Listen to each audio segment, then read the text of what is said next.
ఒక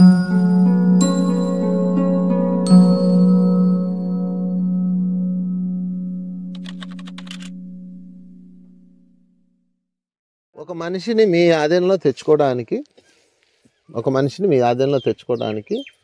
కొన్ని వైద్యాలు ఉన్నాయి. ఆయుర్వేదంలోనే ఉంది. దాని పేరు మరుగు మందు. మరుగు అనమాట. వశీకరణ వేరు, మరుగు మందు అనమాట. ఈ మరుగు మందు అంటే ఏంటంటే, వశీకరణం అనేది మందు పెట్టకుండా చేసేది. మాటలతో వాళ్ళ యొక్క ఏవో రకరకాలు ఉంటాయి, దాని పద్ధతులు వేరు, మంత్రతంత్రాలు. ఈ మరుగు మందు అనేది మంత్రం కాదు, అది కేవలం ఒక మెడిసిన్ అనమాట. పసరా ఏదో ఉంటాయి సంథింగ్ నల్లగా. సరే, మొత్తం మీద చరిత్రలో అది ఒకటి ఉంది. నేను ఎందుకు చెయ్యాలనుకున్నానంటే ఆడియో, ఈ మధ్య నాకు ఒక ఫోన్ వచ్చింది. ఆమె ఏడుస్తుంది విపరీతంగా. ఒక ఆమె, ఏంటమ్మా నీ ప్రాబ్లం అన్నాను. అంటే ఆమె ఏం చెప్పిందంటే, మా ఆయనకి నేను ఒక 5 ఏళ్ళ క్రితం మరుగు మందు పెట్టాను. పెట్టడం వల్ల అంటే ఈడు అటు ఇటు వెళ్తున్నాడు, వేరే ఆడవాళ్ళ వైపు వెళ్తున్నాడు, వాడిని తప్పించాను, మరుగు మందు పెట్టాను. పెడితే ఆమె అప్పుడు బాగానే ఉన్నాడు, మాట అన్నాడు. కానీ ఇప్పుడు అది వాడికి ఇదైపోయింది, నాడీ మండలం పాడైపోయింది, కిడ్నీలు ఫెయిల్ అయిపోయినాయి, దాని ఎఫెక్ట్ అని తెలిసింది. నేను చేతులారా నా భర్తను నేను చనిపోయాడు, అతను చంపేసుకున్నాను అని విపరీతంగా ఏడుస్తూ ఉంది. అప్పుడు నాకు అర్థమైంది దీని మీద ఒక అవేర్నెస్ ఇవ్వాలని. సరే, దీనికి మూలం ఒకటి చెప్తా మీకు. ద్రౌపది దగ్గరికి సత్యభామ వస్తుంది. వచ్చి, అక్క నా భర్త ఒకడు, ఎవడాడు? కృష్ణుడు. చస్తున్నాను నేను డీల్ చేయలేక, మాయ చేయలేకపోతాను, నా కంట్రోల్లో పెట్టలేకపోతున్నాను. నీకేమో 5 వాళ్ళు ఎలా డీల్ చేస్తున్నావు? 5 నువ్వు చెప్పినట్టు అంటారు. మొత్తం ద్రౌపది ఏం చెప్తే అదే, అంతేగా 5 ఒకసారి అంతేగా అంటారు. నా మగుడు అంతేగా అండవు. కృష్ణుడు ఎప్పుడు అంటాడేంటి అంతేగాని, అన్నట్టే అంటాడా మళ్ళీ జంపు. నువ్వు ఏం మందు పెట్టావు అని అడుగుతుంది. ఓకే, నువ్వేం మందు పెట్టావు, ఏ మరుగు మందు పెట్టావు, ఏ కంపెనీ బ్రాండ్ వాడావు అని అడుగుతుంది. అడగగానే అప్పుడు ఆమె చెప్తుంది, ఇది కుల స్త్రీలు అడగాల్సిన ప్రశ్న కాదు, బుద్ధి లేని మానవులు చేసే తప్పులు నువ్వు చేయకో. ఒక కుల స్త్రీ ఎప్పుడు ఇలా చేయకూడదు అని తిడుతుంది. తిడితే, మరి నీ భర్తలో నీ మాట ఎలా అంటున్నారు, అసలు ఏం చేస్తున్నావు, ఏ మందు పెట్టకుండా ఎలా ఉన్నారంటే అప్పుడు చెప్తుంది అనమాట, నేను మరుగు మందు పెట్టలేదు, ప్రేమ మందు పెట్టాను అంటది. ప్రేమ ముద్ద పెట్టాను. ఓకే, అనురాగాన్ని ఇచ్చాను, ఆత్మీయతని ఇచ్చాను, క్షమని ఇచ్చాను, ఓర్పన్న చైతన్యాన్ని పెట్టాను అని చెప్తుంది. చెప్పగానే ఆమె ఇన్స్పైర్ అవుతుంది అనమాట. ద్రౌపది కూడా, నా రహస్యం ఏంటో చెప్తాను విను. నా భర్తతో ఉన్నప్పుడు 5 భర్తలు కదా. ఇప్పుడు ఫర్ ఎగ్జాంపుల్ ధర్మరాజుతో ఉంది. ధర్మరాజు భర్త 1 సంవత్సరం ఉంటుంది. ఆ వంత అయిపోగానే నెక్స్ట్ భర్త భీముడితో 1 సంవత్సరం ఉంటుంది. అతను అయిపోగానే అర్జునుడితో 1 సంవత్సరం ఉంటుంది. నకులతో 1 సంవత్సరం, సహదేవుడు. అసలు ఎంత కష్టమో తెలిసేది స్త్రీకి. ఒకరిని ఎవరినో లవ్ చేసి ఎవరినో పెళ్లి చేసుకుంటేనే ఆ స్త్రీ దాన్ని భరించలేదు. చాలా సంవత్సరాలు మదనబడి అని మర్చిపోలే. ఏదో చాలా మనసు కదా. ద్రౌపది ఎలా డీల్ చేసిందంటే, ద్రౌపది యజ్ఞసేన, యజ్ఞంలోంచి ఉద్భవించింది అనమాట. ఆమె దహించేస్తుంది వాటిని. ఆ జ్ఞాపకాలను ఏం చేస్తుంది, ధర్మరాజుతో ఆ కాలం పూర్తి అవగానే, ఆ సంవత్సరం అయిపోగానే, వంత అయిపోగానే భీముడి దగ్గరకు వస్తుంది కదా, ధర్మరాజుని జ్ఞాపకాలని దగ్ధం చేసేస్తుంది. తర్వాత ధర్మరాజు ఆమె దృష్టిలో బిడ్డ, లేదా మరిది, లేదా బావగారు, లేదా తండ్రి, ఎట్లా అనమాట. ఓకే, ఇప్పుడు ఆమె ఎవరి భార్య? భీముడి భార్య. పూర్తిగా ఆమె భీముడి భర్తలాగే ఉంటుంది, భీముడి భార్యలాగే ఉంటుంది. తన భర్త భీముడు అన్న కాన్షియస్లోనే ఉంటుంది, మిగతాన్ని దగ్ధం చేసేస్తుంది. ఇది ప్రపంచంలో సృష్టిలో ఎంతవరకు ఏ స్త్రీ చేయని గొప్ప యజ్ఞం. ఆమె ఎందుకు అలా ఉండాలి, అసలు ఎందుకు 5 చేసుకోవాలి అంటే, దానికి కృష్ణుడు చెప్పిన ఆన్సర్ ఏంటంటే, ఈ 5 తామర పువ్వు ఉంటుంది కదా, తామర పువ్వుకి ఎన్ని రెక్కలు ఉంటాయి? 5 ఉంటాయి. ఈ 5 రెక్కల్ని కలిపి ఉంచేది ఏంటి? కిందనున్న ఒకనొక తుండు, తామర తుండు ఇలా ఉండదు కదా, తామర పువ్వు కదా, ఏ పువ్వుకైనా అదే అవసరం. కిందన కాడ కాదు, తుండు లావుగా ఉంటుంది చూడండి. చిన్న ఆఖరికి ఇదిగో ఈ పువ్వు కూడా, ఆ పువ్వు కూడా అదే కావాలి. అది పట్టుకొని ఉంచుతుంది అనమాట. అది ద్రౌపది. వీళ్ళు భవిష్యత్తులో ప్రపంచాన్ని జయించాలంటే వీళ్ళు కొట్టుకుంటే ప్రపంచాన్ని జయించలేరని కృష్ణుడు ఏం చేశాడంటే 5గురిని కలిపి ఒకే తుండు కింద పెట్టాలంటే మామూలు స్త్రీ చేయలేదు. ఇది మామూలు స్త్రీలకు అనుమతి లేదు. ద్రౌపది అడుగుతా అసలు నేను ఎందుకు 5గురిని చేసుకోవాలి అంటే అప్పుడు చెప్తాడు, నువ్వు ఈ 5గురిని కలిపి ఉంచాలి, అది ఒక స్త్రీ వల్లే సాధ్యమవుద్ది. ఈ 5గురికి 5 స్త్రీలు వచ్చారనుకో మళ్ళీ 5 కుంపట్లు అయిపోతాయి. మీకు తెలుసు కదా, ఇంకా సహజం అది ఆడదాని తప్పని ఆడదాని మీద దోసేస్తారు కానీ అది సహజంగా జరుగుద్ది అంతే. ఆ పరిస్థితి రాకుండా ఉండడానికి ఇలా పెట్టాడు. అందుకని ఈమెను మహారాణి ప్లేస్లో పెట్టి యజ్ఞశాన కాబట్టి పెట్టాడు. మళ్ళీ వీళ్ళకి 5గురికి మళ్ళీ ఇండివిజువల్ భార్యలు ఉంటారు సపరేట్గా, వాళ్ళు కాపురాలు ఆడుకుంటే వాళ్ళ పిల్లలు ఆడుకుంటారు. సో ఇక్కడ అర్థం చేసుకోవాల్సిన పాయింట్ ఏంటంటే ద్రౌపదికి ఇవ్వబడ్డ భయంకరమైన హోంవర్క్ ఇది. అసలు ఎన్ని అవమానాలు పొందిందో తెలుసా ఆమె పాపం. ఈ చర్య చేయడం వల్ల ఎన్నో అవమానాలు పొందింది. సరే అయిపోయింది కదా. ఇప్పుడు ద్రౌపది ఏం చేస్తుంది? ద్రౌపది సీక్రెట్ చెప్తుంది అనమాట. ఎవరికి చెప్తుంది? సత్యభామ చెప్తుంది. సత్యభామ ద్వారా ప్రపంచంలో ఉన్న ఆడవాళ్ళకి చెప్తుంది. ఇప్పుడు నీకు కూడా 5గురు ఉన్నారు మీ ఇంట్లో కూడా, భర్త, కొడుకు, మామగారు, మరిది, అత్తగారు ఉన్నారు లేదా? 5గురు. ఎవరితో ఉన్నప్పుడు నువ్వు వాళ్ళలాగే లైమ్ అయిపోవాలి. నీ భర్తతో ఉన్నప్పుడు నువ్వు పూర్తిగా భర్తతోనే ఉండాలి. కానీ మీరు భర్తతో ఉన్నప్పుడు ఎట్టుంటారు? మీ అత్తను తీసుకొచ్చి పెడతారు, ఆడపడుచుని తెచ్చి పెడతారు. ఇప్పుడు చూడు, గురువుతో ఉందా, వాళ్ళ ఆయన తెచ్చింది, వాళ్ళ అమ్మని తెచ్చింది, వాళ్ళ అబ్బాయిని తెచ్చింది, వాళ్ళ తోడుకొని తెచ్చి మొత్తం తెచ్చాడు పడేసింది. అది నువ్వు చేసుకుని దరిద్రం, నీ బుర్రలో ఉన్న చెత్త. అంటే మీరు ఎవరితో ఉన్నప్పుడు సంపూర్ణంగా వాళ్ళతో లైమ్ అవ్వాలి. అది ద్రౌపది చెప్తున్న పాయింట్. చెప్పలు కూడా ద్రౌపదికి, ఓకేనా? అప్పుడు అదే మరుగుమందు. వాళ్ళు మరుగుతారు నీకు ఇంకా. ఎందుకని నీ దగ్గర కంప్లైంట్ లేదు, నీ దగ్గర కాంట్రవర్సీ లేదు, నీ దగ్గర ఏమీ లేదు. నేను నా భార్యకి సరెండర్ తెలుసా పూర్తిగా. మా అమ్మ కూడా అంటది, ఇది ఏం చేసిందో నా కొడుకుని అంటది మా అమ్మ. మంది అంతగాని ఏం చేసిందో నా కొడుకుని ఇలా అయిపోయాడు, దాన్ని తోక పట్టుకొని తిరుగుతాడు అంటది. నేను తిరుగుతాను. ఎందుకని నా భార్య ఆ విధంగా ఉంటుంది. నా భార్య నా దగ్గర ఉన్నప్పుడు మా అమ్మ గురించి కానీ లేదా మా అక్కళ్ళ గురించి కానీ వాళ్ళ గురించి వీళ్ళ గురించి మా నెగిటివ్ మాట్లాడదాను అనుకో, వెంటనే నేనేం చేస్తాను, తట్టపడి సర్దేస్తాను. అసలు ఇది ఒక భార్య భర్తలకే కాదు, అందరికీ. ఓకేనా? అంటే నువ్వు ఎవరితో ఉన్నప్పుడు సంపూర్ణంగా వాళ్ళతోనే ఉండాలి. ఇది కీ పాయింట్.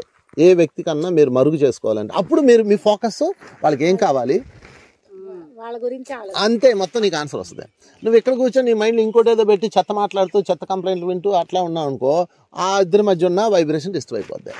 అప్పుడు నువ్వన్నా పారిపోవాలి, ఆడన్నా పారిపోవాలి. వీళ్ళు ఏం చేస్తారు? ధర్మరాజు ఇప్పుడు ద్రౌపది 5 రోజులు కాపురం చేశాడు కదా సంవత్సరం. ఇతను వెళ్ళి ఆ జ్ఞాపకాలు తగలబెట్టడానికి ఒక ప్రత్యేకమైన సాధన చేసేవాడు, ధ్యానం చేసేవాడు, ఒక తపస్సు చేసేవాళ్ళు. అర్థమైందా? ఎంత కఠినం అనుకున్నారు వాళ్ళ జీవితం పాపం. మళ్ళా అతను కూడా ఆ సాధన చేసి ఇంటికి వచ్చాక మళ్ళా ఆమె తన మరదల్లాగా చూసుకోవాలి. అంటే ఆ జ్ఞాపకాలు లేవన్నమాట, దహించేస్తారు వాళ్ళు. జ్ఞాపకాలు దహించే సాధన ఒకటి ఉంది. సరే, అది పక్కన పెడితే ఇక్కడ ద్రౌపది చెప్తున్న మరుగుమందు యొక్క రహస్యం ఏంటి? అనురాగం, ఆత్మీయత, ప్రేమ ఇత్యాది అనమాట. అన్నిటికన్నా పవర్ఫుల్ అస్త్రం మీకు అర్థమయ్యేలా చెప్తున్నా, కనెక్టివిటీ. ఏంటి? కనెక్టివిటీ. అంతే. ఇప్పుడు ఎవరితో కనెక్ట్ అయి ఉన్నావు? ఇప్పుడు నీ భర్తతో ఉన్నావు, ఇంక భర్తే ఉండాలి అక్కడ, ఇంకేం ఉండకూడదు. నీ అత్తగారితో ఉన్నావు, ఆమె ఉండాలి, ఇంకెవరు ఉండకూడదు. నీ కొడుకుతో ఉన్నావు, వాడే ఉండాలి, ఇంకెవరు ఉండకూడదు. అప్పుడు మీకు వాళ్ళందరూ సరెండర్ అయిపోతారు. ఇది మరుగుమందు యొక్క రహస్యం. అంతేగాని ఏరు తెచ్చి అది పెట్టి ఇది పెట్టి ఆ మనుషుల్ని జీవితాన్ని నాశనం చేసుకొని ఆరోగ్యాలు పాడు చేసుకొని వాళ్ళు పిచ్చి పని చేయకండి. ఈ మరుగుమందులు, హిప్నటైజాలు, వశీకరణాలు కొంతవరకు పనిచేస్తాయి. ఎందుకంటే అది మైండ్ వేవ్స్ కదా, ఇది మైండ్ మీద పనిచేస్తాయి అనమాట. కాసేపు అలా పెడుతుంది, కాసేపు మిమ్మల్ని అంతవరకు ఉంచుతుంది. ఆ తర్వాత వాడి కాన్షియస్ యాక్టివ్గానే మళ్ళీ మొదటికి అవుతుంది. ఇలా ఎంతమంది చుట్టూ తిరుగుతారు మీరు? అందుకని ద్రౌపదిని ఫాలో అయ్యి ఏం చేయాలి? మనం ఒక మనిషిని వశం చేసుకోవాలంటే ఏం చేయాలి? కనెక్టివిటీ. అంతే, దాని పేరు సింపుల్ వర్డ్ కనెక్టివిటీ. కనెక్టివిటీ అయినప్పుడు ప్రేమ అనురాగం ఇచ్చి అటు తీసుకోడు. అర్థమైందా? సో కనెక్టివిటీ అనేది మోస్ట్ ఇంపార్టెంట్. అది మైండ్లో పెట్టుకోండి బాగా. ఈరోజు నుంచి భర్తతో గొడవైందా, గొడవ ఆడి కాసేపు డార్లింగ్ కాపీ తాగు అనాలా, కనెక్టివిటీ. అంతేగాని మొహం మార్చేసుకొని నేను అట్లా చేసావు ఇటు చేశాను ఎట్టుపోతాను అని ఏడుస్తూ మొహం మార్చుకొని నిన్ను సామాన్లు వండుకుంటారు అన్నీ పడేసి దిండులో మొహం పెట్టుకొని రాత్రి అంతా ఏడుచుకొని నిద్రపోతారు. మొదల జాతి. కొట్టుకోండి, డార్లింగ్ కొంచెం చేద్దాం రా అనాల. అలగడం ఏంటి, ఎదవలగడాలి మీరును. ఏమన్నా రేపు కొట్టుకోరేంటి, మళ్ళీ రేపు కొట్టుకోవాలి కదా. జగడపు చనవుల జాజరా, విన్నారు కదా పాట. జగడం అంటే ఏంటి, ఫైటింగ్. చనువు అంటే ఏంటి, కలిసిపోవటం. లక్ష్మీనారాయణలు ఇద్దరు కొట్టుకుంటారంట. చూడు, ఆది దంపతులని మన ఇద్దరం పూజ చేస్తున్నాం కదా, వాళ్ళిద్దరు కొట్టుకుంటారంట. జగడము అంటే గొడవ ఆడతారు ఇద్దరు. ఏదో ఆ గొడవ ఎలా ఉండాలి, మధురంగా, రసరమ్యంగా, ఈగోలెస్గా. భార్య భర్తలు కొట్టుకోవాలి, అత్తకోళ్ళు కొట్టుకోవాలి. అసలు మనుషులు అన్నాకే జగడం ఉండాలి. అర్థమైంది, జగడం అనమాట. జగడం వేరు, ద్వేషం వేరు, యుద్ధం వేరు. ఈగో ఉన్నప్పుడు ద్వేషం వస్తుంది, ఈగో ఉన్నప్పుడు యుద్ధం వస్తుంది. ఈగోలన్నీ అవతల బారేయండి. 5 మనుషులు మనకి ఇచ్చింది భగవంతుడు, 5 మెంబర్స్ ఓన్లీ. భర్త, భార్య, పిల్లలు, అత్తమామ. 5 కొంపలో ఉంది ఇంకానా. వీళ్ళే మెయిన్. ఆడపడుచు, తోటికోళ్ళు, వాళ్ళ బామ్మర్ది కొడుకు, తమ్ముడు ఇవన్నీ వద్దు. ఈ ఫస్ట్ సర్కిలే మోస్ట్ ఇంపార్టెంట్. ఇది భగవంతుడి సమక్షంలో మనం రాసుకొచ్చాము. అందుకని వాళ్ళందరూ కలిసి ఉంటే ఆ ఇల్లు ఒక వనంలా ఉంటుంది. మీరు మంచిగా ఉండాలి, ఆత్మీయంగా ఉండాలి, ప్రేమగా ఉండాలి, ఇవన్నీ తెలుగు సినిమా డైలాగులు. అవి ఏం అవ్వవు, ఏ కొంపలోనూ ఉండవు. లక్ష్మీనారాయణే కొట్టుకుంటుంటే మన కథ ఏంటి ఇంకా. అందుకని కొట్టుకోండి. ఓకే, ఏం చేయాలా, వేసే మొగుడిని. మళ్ళా కొట్టుకోవటమే ప్రేమ, నీకు అర్థం కావట్లా. అర్ధన బొర్ర బ్యాచ్ మీరు అందరూ. అసలు గొడవ, ప్రేమ ఉంటేనే గొడవ వస్తుంది. చెప్పు, సరే ప్రేమ ఉన్న వాళ్ళని చూపించు నాకు ఈ సృష్టి మొత్తం మీద.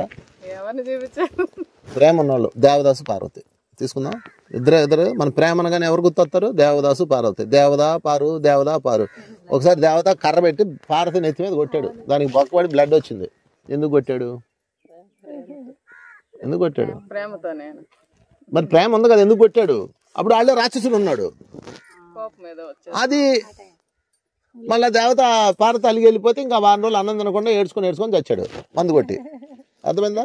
కనుక ఈ ప్రేమ, అనురాగము, ఆత్మీయత, లాలిత్యము ఇవన్నీ ఒక అందమైన పదాలు. అసలు పదం ఏంటి అంటే కనెక్టివిటీ. మన భగవంతుడి మీద సంతకం పెట్టాం, అబ్బా ఈ ఇళ్ళతో నేను ఉంటాను అని మీరు సంతకం పెట్టారు, ఉండండి అంతే. ఎప్పుడు దాకా, చచ్చిందాకా. అయిపోయింది, చచ్చిందాకా ఉంటాం. వెళ్ళిపోయేదిలే, వదలా బొమ్మాలి, వదలా మొగ్గును వదలకూడదు. ఏదైనా చెప్తే ఇంటే కదా సార్, ఎంతసేపు మనమే వినాలంటే వాళ్ళ సైడ్ కూడా ఒకసారి ఏదైనా. అప్పుడు మీ ఆయన తెచ్చి క్లాసులో కూర్చోబెట్టు. ఇంకో విషయం ఏంటంటే,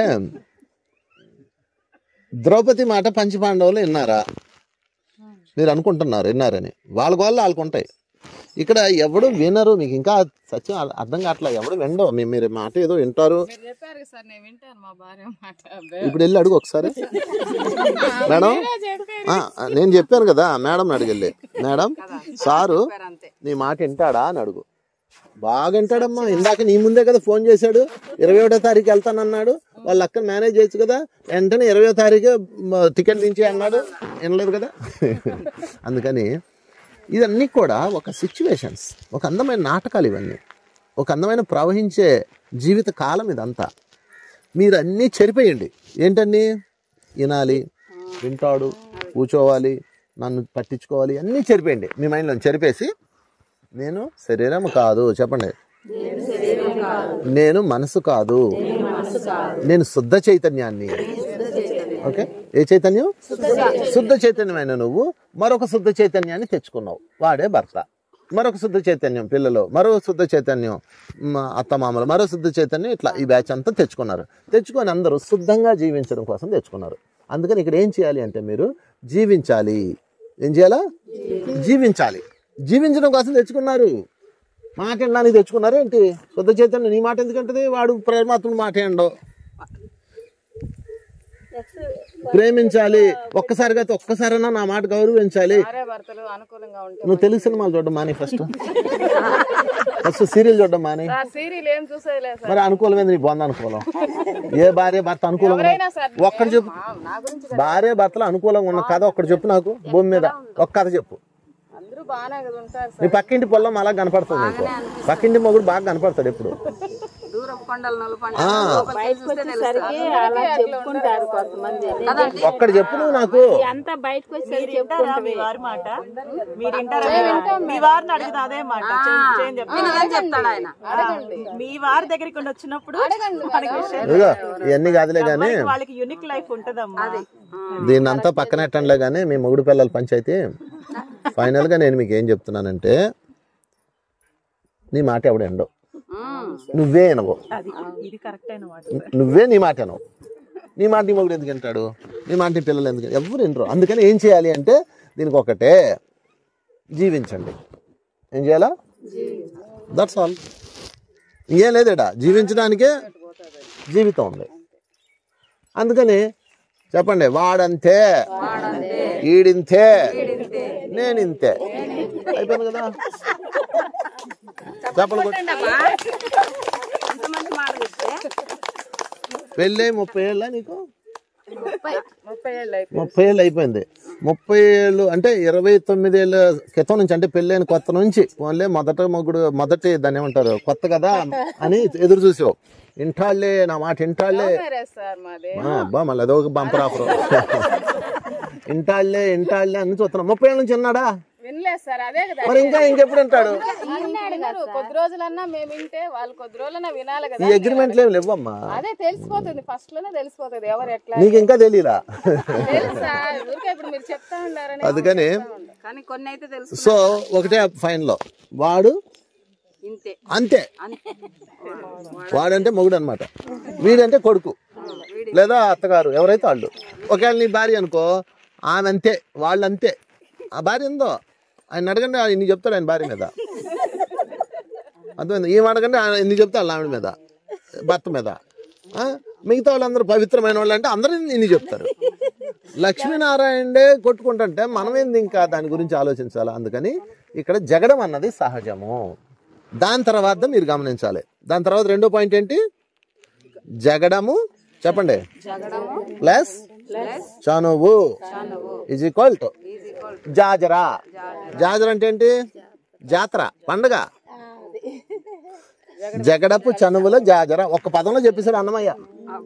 జగడం అంటే ఫైటింగ్, వేసుకో. తల్లిదండ్రులు కూడా చెప్తారండి పెళ్లి చేసినప్పుడు ఇలాంటిది బాబు, దాంతో జాగ్రత్తగా అట్నుంచి ఇటు చెప్తారు, ఇటు చెప్పాక మీ అమ్మ నాన్న కూడా కొట్టుకుంటారు లోపలికి వెళ్ళి. పెళ్లిలో నువ్వు నన్ను ఏం పట్టించుకోలేదు, ఇవన్నీ కామన్లే. కానీ జగడం అంటే ఏంటి అంటే, మీరు ప్రతి మనిషితోనూ జగడం తప్పదు. ఇది ఫిక్స్ అయిపోయింది ఈ రోజు నుంచి. ఈవెన్ మీ గురువుతో కూడా, ఈవెన్ నీతో నువ్వు కూడా జరగడమే కదా. కూర్చొని చే అమ్మ బుద్ధిలో పని చేశాను, చే ఎంత పని చేశాను, చే అనవసరంగా వచ్చాను, చే అవమానం పొందాను, పీక్కుంటావు లేదా? అంటే నీతో నీకు జగడము తప్పదు. పక్కోడితో ఎందుకు ఉండదు ఇంకా. ఓకే, కనుక జగడం మీద ఫోకస్ చేయకండి. మీరు దేని మీద ఫోకస్ చేయాలి? చనువు మీద ఫోకస్ చేయాలి. జగడం అయిపోయిన తర్వాత నెక్స్ట్ ఏంటి? చనువు అంటే కలిసిపోవాలి. సర్లే అలా అని ఉంటాడులే, పోన్లే బా, ఏదో కోపంలో ఉన్నాడు అని క్షమించేయాలి. అర్థమైందా? అందుకని మీరు ఏం చేయాలంటే, మీ ఫ్యామిలీలో గొడవలు అయినాయి అనుకో, 3 సార్లు ఊరుకోండి. ఒకటోసారి చూస్తాను ఈ సంగతి, మా గురువుగారు చెప్పాడు, రే నీ పని అయిపోయింది. ఒకటోసారి, రెండోసారి లెక్క పెట్టుకో, మూడోసారి.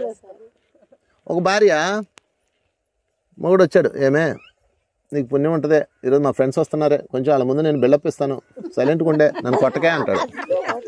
సరే నాకేంటి అంటే అప్పుడు చెప్తుంది, సరే నీకు ఒక మంచి చీర కొని పెడతాను, షిఫాన్ చీర ఏదో కొని పెడతాను చెప్తాడు. సరే అయితే నీకు 100 ఛాన్సులు అని చెప్తుంది.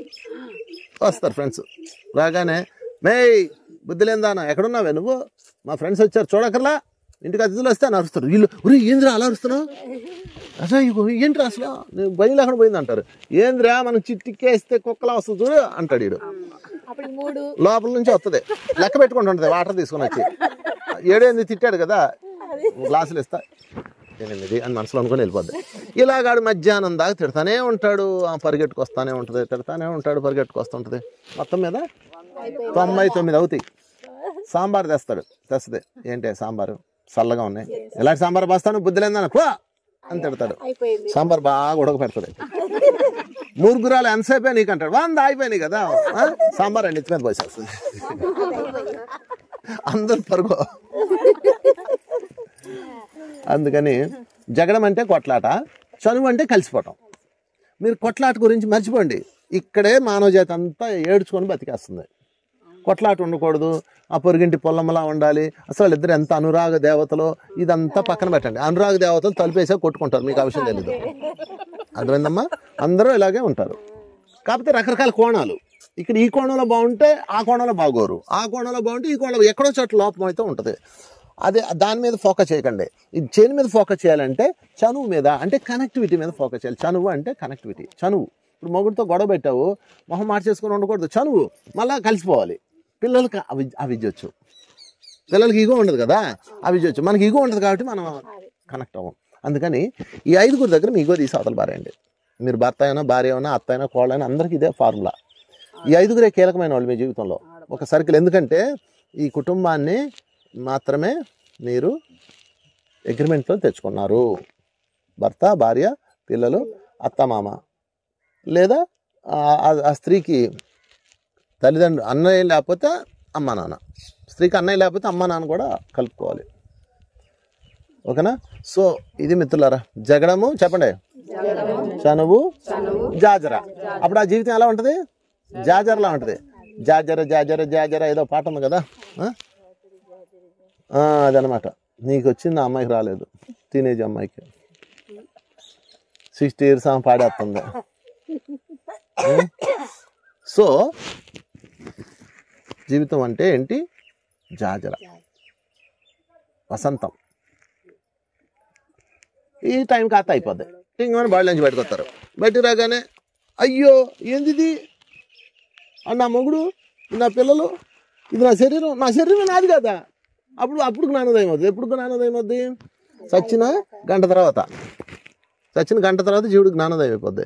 ఇది నా శరీరం కాదు, నేను ఆత్మని, నేను శుద్ధ చైతన్యాన్ని, నేను ఇన్నాళ్ళు అనవసరంగా జాజర్ చేసుకోకుండా జగడం చేసుకున్నాను అని అర్థమవుతుంది. అప్పుడు అర్థమయ్యే ప్రయోజనం ఉందా చెప్పండి? No use. Time is over. మీరు ఉండేది కొన్ని రోజులే, మీకు ఇంకా ఒకసారి అర్థం కావట్లా. ఒకసారి చూసుకోండి వెనక్కి. అలానే 30కి తగలెట్టారు జీవితాన్ని. ఇంతే ఉంది, 56 ఇంకా 30కి అయిపోయింది. అదిగో ఆ అమ్మాయికి తప్ప తిప్పి కొడితే మీరు తర్వాత కర్రట్టుకొని వంశీ గారు అని వస్తారు. ఇదిగో స్వాతి ఇంకో 10 ఏళ్ళ తర్వాత కర్రట్టుకొని అక్కడ ఉన్నారు అని వస్తుంది. నేను మాత్రం ఇలా ఎంగగా ఉంటాను. జాతర చేసుకున్నాడు ఎంగగా ఉంటాడు. అర్థమైందా? బతుకుని పండగ చేసుకున్నాడు ఎంగగా ఉంటారు. జగడం చేసుకున్న వాళ్ళు కట్టి పట్టుకొని వస్తారు. అంతే, ఆడు ఎత్తుకుంటుంటాడు. అంతే, ఆడు నిర్వీర్యం అయిపోతాడు. శరీరం అంతా బలహీనం అయిపోతారు. అదేనా? నీరసం అయిపోతాడు, శక్తిహీనులు అయిపోతారు. అందుకని జీవితాన్ని ఏం చేయాలి మనం? వసంతం చేయాలి. ఓకేనా? చప్పలు పడేద్దాం. ఇంకా పదండి, ఒక 5 నిమిషాలు ధ్యానం చేద్దాం. కళ్ళు 2 మూసుకోండి.